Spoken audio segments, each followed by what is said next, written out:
गरिरहेको? मम्मी बसिरहेको मोबाइल हेरेर। अब गाउँमा पढाइ नि सिद्धियो, के गर्ने? काठमाडौँ बसेर पढ्ने कि के गर्ने कि?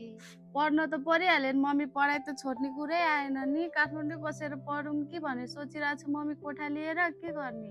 मैले बहिनीसँग कुरा गरेको छ, ए सान मम्मीसँग? सानो मम्मीसँग कुरा गरेको छ, लिएर आउनु नि त, 2-4 वर्ष यतै बसेर पढ्छे भनेको छ। हजुर। 2-4 वर्ष सानोमासँग बसेर पढ, त्यो पछि के गर्नुपर्ने सोचौँला। ए हुन्छ मम्मी, सान मम्मीले माया गर्नु त हुन्छ नि। माया राम्रो माया गर्छ। अब एक्लै बस्दा नि दुख बिमार हुँदा गाह्रो हुन्छ छोरी। ए हुन्छ नि त मम्मी, म सान मम्मीसँगै बसेर पढ्छु नि त। भोलि जाउँला अनि कुरा गरौँला नि त है। भोलि जाउँला।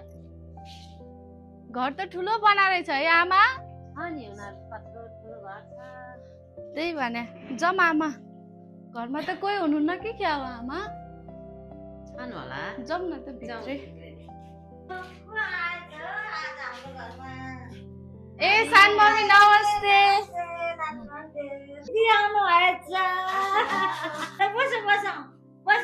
हुन्छ। नानी छोरी ल्याइदिएछ, बहिनीकै जिम्मामा छोड्छु। अब राम्रोसँग यसो माया दया गर्नु, राम्रोसँग पढाउनु, पढाइमा धेरै ध्यान दिए भन्नु। म जान्छु। दिदी तपाईँ ढुक्क भएर जानुहोस्, नानीको चिन्ता नगर्नुहोस्। दिदी नानी मेरै छोरी हो, तपाईँले कुनै टेन्सन गर्नु पर्दैन। नानी अब तिमीले पढाइमा मात्रै फोकस गर, अरू केही नगर। पढाइ मात्रै एकदम निरन्तर ध्यान देऊ है बाबा। हुन्छ नानी गएँ है म।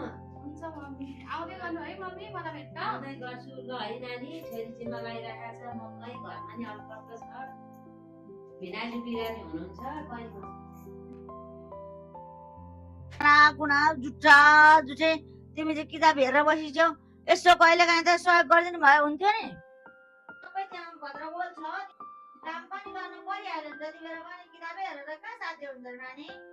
अगाडि त कति माया गर्छु जस्तो गर्नु भएको थियो सानीमाले, अहिले त खाली काम मात्रै लाउनुहुन्छ, एक्जाम पुगेर पनि पढ्न। हेलो आमा।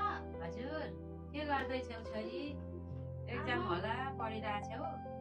आमा सान मम्मीले त कोही राम्रो पनि गर्नु हुँदैन, पढ्नलाई पनि एक्जाम छ, खालि काम मात्रै गर्नुहुन्छ। तपाईँको अगाडि त कति माया गर्छु जस्तो गर्नुभएको थियो, म मेरो छोरी त मेरो एक्जाम बिग्रिहाल्छ नि आमा। ए त्यसले त्यस्तो पो गरी आफ्नो आफन्त राम्रो हुन्छ भने नहुनुपर्छ। ल छोरी, आज एक दिन राम्रोसँग बस्छ, म भोलि चाँडै दिन आउँछु। ए हुन्छ आमा, आउनु न है। भोलि आउँछु छोरी। हुन्छ राम्रोसँग बस्छ आज। हुन्छ मम्मी, म राखिदिन्छु ल। ल छोरी।